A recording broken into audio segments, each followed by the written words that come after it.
Hello, what's going on, friends? Welcome back to the channel Football Therapy with me, your host, Jan. I do hope you're doing well, mate. I genuinely really do hope that. And welcome back to, of course, Chelsea News, the daily series here on this channel, Football Therapy, where I reflect on what's being said about Chelsea. I give you my opinion on it for what it's worth. More importantly, asking for yours, of course. Incredible fallout from Chelsea's dramatic, embarrassing and shambolic loss to Leeds United in the Premier League yesterday away at Ellen Road. 3-0 on the day with howlers all over the gaff and probably, to be said, a tactical disaster class from Thomas Tuchel, possibly, or at least not reacting well. A poor performance all round, ladies and gentlemen. If you're a Chelsea fan, you learn to deal with these things over time. Just to let you know, before we get into Chelsea news today, I've started a new series which is for my match reviews. I've called it Post-Match Presser. Of course, many of you won't have been in the mood to watch the match review after that performance, that result. But it's got a new scene. It's a new format. I want to talk about the game. There's some cool graphics on there with like microphones and steaming coffee and stuff. So do go check it out. It's going to be called Post-Match Presser. After every game, and you'll know it's a match review because the thumbnail is going to be different, probably my face in the thumbnails, and of course the series is called Post-Match Presser, so I want to differentiate between Chelsea news, which is regular daily videos like you see here, and of course match reviews, which are now called Post-Match Presser. So yeah, make sure you do check them out because you might like it. Remember, I did start this game, people did used to be interested in my opinions on the Chelsea performances. Of course, I do really enjoy doing this series, Chelsea News, and I do really like the format that we've got going here and sharing the headlines with you and reacting to it accordingly. But many of you did want the match reviews back, so do go check it out. All right. Oh yeah, we should probably do some housework quickly. Thank you for dropping a like on the video to make me feel better. It takes a click, and if you want to subscribe and join the Football Therapy Friends working title, consider subscribing. Should you choose to do so, hit that sweet, sweet bell, baby. Alright, mate, I'm going to talk about Fofana, who's looking like he's on his way to Chelsea, and why that's très important. First of all, though, Hakim Ziyech seemingly flew straight from Leeds after coming off the bench to try and save a loss for Thomas Tuchel. He flew straight from Leeds to Amsterdam, which looks like he's got an imminent return to Ajax. Of course, Ajax are looking to sell Antony to Manchester United for 100 million euros, which is friggin' mental.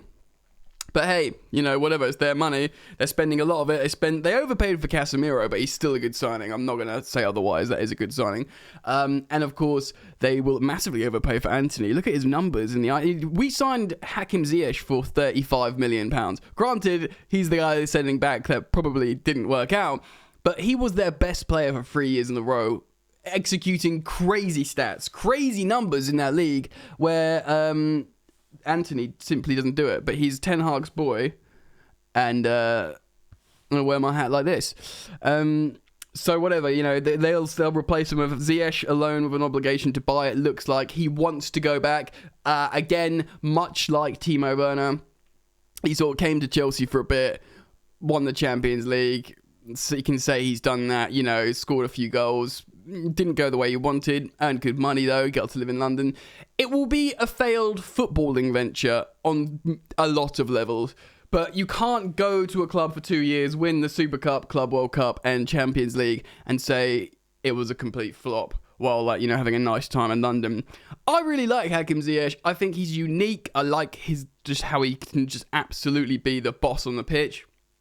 I like his swagger. I like his attitude that he thinks he's better than everyone else. I think that's helpful in a lot of footballers. There is a benefit to a certain arrogance, and you couple that with his, you know, recent hard work. Like, he learned to press. He learned to do defensive, you know, grinding. So, you know, with all that said, like, he's earned my respect, but he just doesn't fit the system. Like, we switched to a 4-1-4-1 formation last campaign, and a few of those games he demonstrated immense ability and was the guy. He was the guy on the pitch, the same way Eden Hazard used to be. But yeah, so someone's tracked a flight from Leeds pretty much straight after the game yesterday, and I'm assuming a private jet from Leeds to Amsterdam, and yeah, all the reports from different European journalists are suggesting that he's set to return to Ajax, which kind of makes sense. He, Pulisic, Hudson-Odoi, these wingers aren't happy currently where they are, and this is where we're at. But let's move on, because we'll talk about Aubameyang maybe at the end, but I really want to talk about Wesley Fofana next. So, of course, Leicester having terrible results, Chelsea having terrible results, both teams recognising that they probably need a change, kind of drives towards Wesley Fofana coming to Chelsea. I'm going to cite Ben Jacobs, who of course has been an excellent source for Chelsea information and is a Leicester City fan. So I wouldn't dare doubt his knowledge on this. So let's see what he has to say.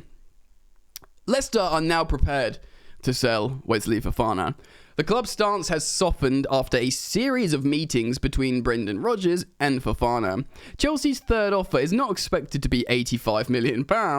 There's a real feeling it will be a bid just shy of £80 million, with a preferable structure that could be accepted. Now, this is important before I read on, because he doesn't want to be the world record, or Chelsea don't want him to be the world record fee for a defender. Of course, Harry Maguire still owns that at 80 million or just over, making him less than that. It'll be an expensive defender, and a lot of people will understand that considering the circumstances, but you'd be like, he doesn't have that like weight over his head, and that's really important, I believe, for Chelsea. Let's read on. Leicester are tough negotiators, but they want time should they sell so they can reinforce. Bro, you don't have time. There's 8 days at time of recording. So, that's why the structure is important. Leicester will also want a big chunk up front, so they can buy a replacement early doors. Leicester sources have always said it would take a world record fee for a defender, but still told Chelsea are trying for under the 80 million first. Chelsea also want a verbal agreement from direct talks rather than making a blind formal offer. This speeds up the negotiations. Interesting. So Fofana sees Chelsea as a dream move, and Leicester feel if they keep him, he may remain distracted beyond the window. A move is not yet given since Leicester are tough negotiators. Boy, don't we know it. Although we've done alright out of Chilwell and Kante. Again, we don't talk about Danny Drinkwater, and of course everyone knows about Harry Maguire. A move is not yet given since Leicester are tough negotiators and are assessing replacements. But Chelsea are optimistic and they can make progress before the weekend. Well, yes, you'd need to make progress before the weekend. Things are happening. Now, basically, Leicester will be thinking, well, we can't play him against Chelsea because his head's turned, etc., etc. He's not going to perform. Is he going to throw one in for them? And then it's tricky as well because there might be all that, just the narrative and animosity within the stadium between the sets of fans and just the uncertainty, the drama, the narrative. Look, this is important. Koulibaly made that second tactical foul on the right-hand side. I think he looked good on the left-hand side, like he did against Spurs. I think Koulibaly is Chelsea's Antonio Rudiger replacement at left centre-back. He can use his left boot. He can do sweeping cross-field balls. Thiago Silva will remain in the middle of the back three that, can be rotated with any of the other centre-backs, including Ampadu, or maybe we have to play a back four and Thiago Silva's rested, but he's still quality. Right centre-back. I don't think it's going to be Chalobah. I don't think it's going to be Azpilicueta. Seemingly, the preference at the moment is Reece James, who, by the way, is great there. But we lose. We all know this. This is like recycled garbage. We all know how much we lose when he's not a right wing-back, even though he's great at right centre-back. And yes, he was excellent in the Bernabeu, and special circumstances put Reece James there. I'm all cool for it. Vinicius Jr. away in the Bernabeu. You want to elite, top, scintillating, red-hot level counter-attacking transitional speed. Put Reece James at right centre-back, Tuchel. You have my blessing, brother. Do you know what I mean? Like, do that. That's all good. But this constant Premier League, and this isn't a dig at RLC at right wing-back. He can certainly do a job there, and the odd really good performance. Again, we've spoken about his hybrid role when he inverts.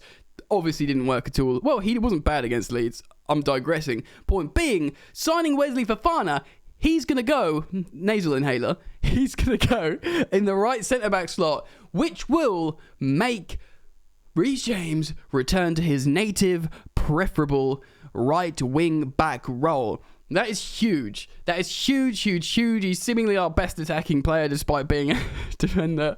And that is so important. So this news is great. And it's great that it won't be a world record fee. Obviously, nothing's over the line yet. But this, to me, is really positive news for both the Fofana better centre-back and the Reece James wing-back situation. Let's move. Oh, well, comment down below on your thoughts on that. But let's move on. So I also want to talk about Pierre-Emerick Aubameyang, and not specifically, but a striker, because we keep going around this vortex of, do we need a striker? Don't need a striker. And Liam Twomey was quoted from his article today of The Athletic, will signing a 33-year-old, striker from Barcelona who caused loads of problem at Arsenal, which, by the way, I think is a little bit of not red herring, but it's just adding to the phraseology of his statement, the narrative of the troublemaker 33. I understand why Liam's doing it. It's good writing. I don't think that would be a huge problem, especially with Tuchel's adamancy that he won't be a problem for him. But I understand what he's saying. Is he going to be the solution to this problem we saw in front of us yesterday? That seemingly systemic failure with a lack of effort? And of course the answer is no. But what I wanted to say... And like my last statement regarding Wesley Fofana, putting Reece James back in the preferred position, I believe we will do the same with Raheem Sterling. Raheem Sterling, I was watching a match of the day. Was it Jermaine Defoe that was talking about him, saying, yeah, Sterling's a great player, got himself a couple of chances, but he was playing for his back to goal and in the middle. And, it's not his vibe. He said in a pre-match interview with Jeff Shreves that, he's a wide player. He wants to be playing out wide. You buy Aubameyang, you play him down the middle. Aubameyang, who's, by the way, been played out wide before, but wanted to play down the middle. He played down the middle for Tuchel at Dortmund. Havertz has to play himself back in the side, if you ask me. You start Reece James, you start Reece James, Mason Mount in behind an Aubameyang with a sort of Sterling just off him.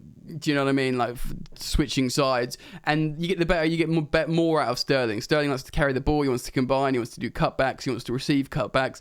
He does have a responsibility of positional responsibility, even in a rotating, floaty front three of that middle. And there was bits where there was times where he was occupying that centre forward position with his back to goal. He's little, he's petite, he's strong, but it was just like, what are you doing, bruv? Do you know what I mean? So I think it's important as well that we do get the striker. And again, Barcelona are yet to register Jules Koundé. They need like 20 million euros. There you go. It's there to be had, Barcelona. You want, Marcus Alonso. We'll give you him and most of that money. Do you know what I mean? Like, just take it. Get the deal done. If we get Fofana and Aubameyang over the line, we'll be in so much better shape. What do you guys think? Let me know. Comment down below. Let's start the conversation. We've been on the poor side of an awful result.